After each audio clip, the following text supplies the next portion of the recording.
കോൺഗ്രസിലെ ദളിത് പ്രാതിനിധ്യ ആരോപണത്തിൽ കൊടിക്കുന്നിൽ സുരേഷിനെ തള്ളി എം ഹസൻ. കേരളത്തിൽ എല്ലാ കാലത്തും ദളിത് പ്രാതിനിധ്യം കൂടുതലുള്ള പാർട്ടിയാണ് കോൺഗ്രസ്. കൊടിക്കുന്നിൽ മാറിയപ്പോൾ എ.പി. അനിൽകുമാർ വന്നില്ലേ എന്നും എം ഹസൻ ചോദിച്ചു. കൊടിക്കുന്നിൽ സുരേഷിന് അഭിപ്രായ ഭിന്നതയുണ്ടെങ്കിൽ എ.ഐ.സി.സി നേതൃത്വത്തെ അറിയിക്കട്ടെ എന്ന് അടൂർ പ്രകാശ് പറഞ്ഞു. അല്ലാതെ അദ്ദേഹത്തിൻ്റെ അഭിപ്രായം പറഞ്ഞു.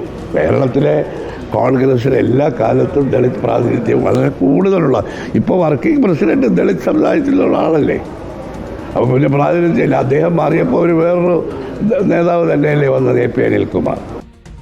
അതേക്കുറിച്ച് ഞാനിപ്പോൾ മറുപടി പറയുന്നത് ശരിയല്ല. അദ്ദേഹം ദളിത് പ്രാതിനിധ്യം എന്നുള്ള നിലയിൽ അദ്ദേഹം ലോകസഭയിൽ തന്നെ ഇപ്പോൾ എനിക്ക് തോന്നുന്നു 9ാം തവണയാണ് അദ്ദേഹം മെമ്പറായി.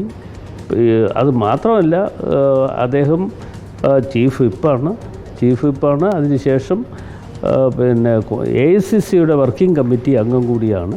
അപ്പോൾ അദ്ദേഹത്തിന് അഭിപ്രായ ഭിന്നതയുണ്ടെങ്കിൽ അദ്ദേഹം എ.ഐ.സി.സിയിൽ കാര്യങ്ങൾ ഉന്നയിക്കട്ടെ.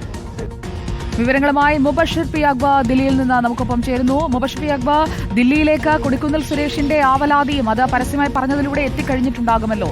അതിനോട് സംസ്ഥാന നേതൃത്വത്തിന്റെ നിലപാട് എന്താണെന്ന് നമ്മൾ കേട്ടു. എ.ഐ.സി.സി ഇക്കാര്യത്തിൽ മൗനം തുടരുകയാണ്.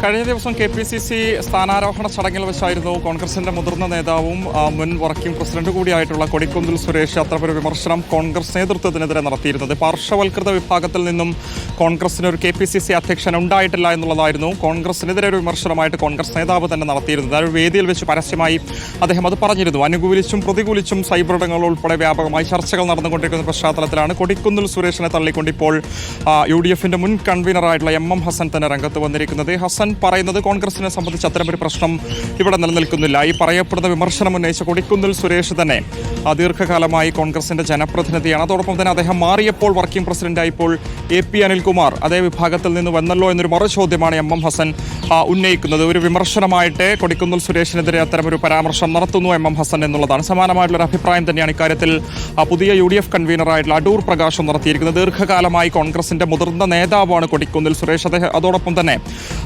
കോൺഗ്രസിന്റെ ജനപ്രതിനിധിയായി മത്സരിച്ച് വിജയിച്ചു എന്ന വ്യക്തിയാണ്. അപ്പോൾ അത്തരമൊരു വിഭാഗീയത സംഘടനയിൽ നിലനിൽക്കുന്നില്ലെന്നൊരു പരോക്ഷ വിമർശനം ഇക്കാര്യത്തിൽ കൊടിക്കുന്നിലിനെതിരെ അടൂർ പ്രകാശും നടത്തുന്നു എന്നുള്ളതാണ്. എന്തായാലും എ.ഐ.സി.സിയുടെ മീറ്റിംഗ് അല്പസമയത്തിനുള്ളിൽ തന്നെ ഡൽഹിയിൽ കേരള ഹൗസിൽ തുടങ്ങാൻ പോവുകയാണ്. നേതാക്കളൊക്കെ തന്നെ ഒരു മേഖലയിലേക്ക് എത്തിയിട്ടുണ്ട്. അപ്പോൾ സ്വാഭാവികമായിട്ടും വരാൻ പോകുന്ന മണിക്കൂറുകളിൽ ദേശീയ നേതാക്കളുടെ പ്രതികരണവും ആ ഒരു വിഷയത്തിൽ നമുക്ക് പ്രതീക്ഷിക്കാം. സുജയ പാർവതി. ഓക്കെ മുബഷിർ, ആ പ്രതികരണങ്ങൾ വരുമ്പോൾ നമുക്ക് വീണ്ടും എത്താം ഈ വാർത്തയിലേക്ക്. വികസിക്കുന്ന വാർത്തയാണിത്.